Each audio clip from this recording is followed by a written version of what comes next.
Bonjour, aujourd'hui on va voir comment rendre le développement web en Python beaucoup plus propre, beaucoup plus simple. On va parler de l'association entre le moteur de templates Jinja et le framework Flask.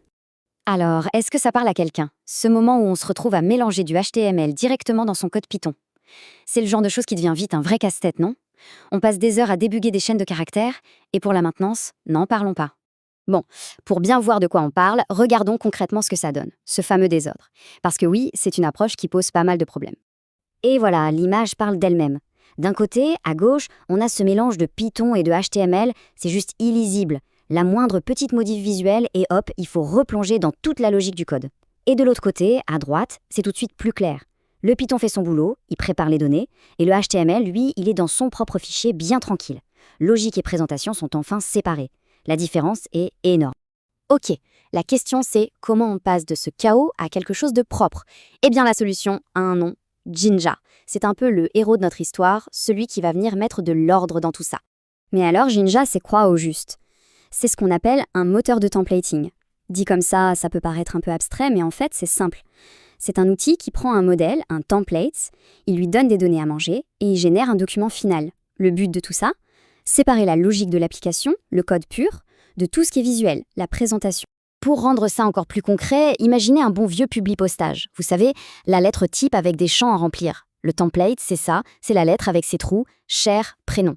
Les données, ce sont les infos de la base de données, les noms, les adresses. Et Jinja, c'est le système qui va prendre chaque nom et remplir les trous de la lettre pour créer un courrier personnalisé. C'est vraiment ça l'idée, tout simplement. Bon, maintenant que le concept est posé, on va regarder un peu comment ça marche en vrai. La force de Jinja, c'est que sa syntaxe est super simple et repose sur quelques éléments de base. En fait, il y a 3 grands éléments à connaître. D'abord, les doubles accolades comme ça. Les titelieux, ça, c'est pour afficher une variable, tout bêtement. Le code Python envoie une variable non utilisateur, et bien dans le HTML, on écrit titelieux non utilisateur pour l'afficher. Ensuite, on a les accolades avec le signe pourcentage.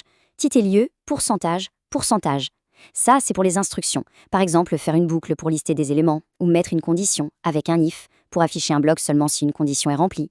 C'est avec ça qu'on va pouvoir construire toute la logique de notre page. Ok, à cette théorie, voyons comment tout ça s'articule ensemble dans un vrai cas d'usage, avec Flask. C'est là qu'on va vraiment voir la puissance du truc. Et ce qui est génial, c'est que la connexion entre Flask et Jinja, elle tient en une seule fonction, render templates. C'est vraiment elle qui fait le pont. C'est elle qui prend les données du côté Python et qui les passe au bon template pour que Jinja puisse faire sa magie. Alors, regardons ce code. À gauche, le Python avec Flask. La fonction index appelle renderTemplate. Elle lui passe 2 choses, le nom du fichier HTML, index.html, et les données qu'on veut afficher. Maintenant, à droite, le template HTML. On retrouve notre syntaxe Jinja, les doubles visées pour afficher la variable A, et la boucle pour parcourir la liste de données. C'est limpide, non? Le Python s'occupe de la logique, le template s'occupe de la mise en forme. Chacun son rôle. Si on décompose le processus, ça donne quoi? D'abord, Flask prépare les données. Ensuite, renderTemplate les envoie au fichier index.html. Troisième étape, et c'est la plus importante, Jinja entre en scène. Il lit le template, il voit les ceci et les cela, et il remplace tout ça par les bonnes données. Et pour finir, il génère un fichier HTML tout propre, sans aucune trace de Jinja, qui est envoyé au navigateur. C'est aussi simple que ça. Et au final, qu'est-ce que le navigateur reçoit? Juste ça. Coucou Tototiti. Du HTML pur et simple. Plus de traces de Python, plus de logique visible côté client. C'est du HTML qui a été généré dynamiquement, et c'est exactement ce qu'on voulait.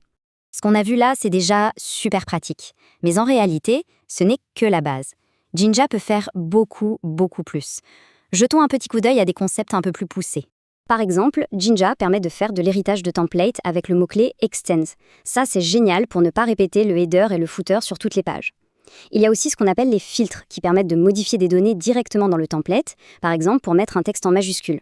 Et puis, il y a les macros qui sont un peu comme des fonctions qu'on peut réutiliser pour générer des bouts de HTML un peu complexes.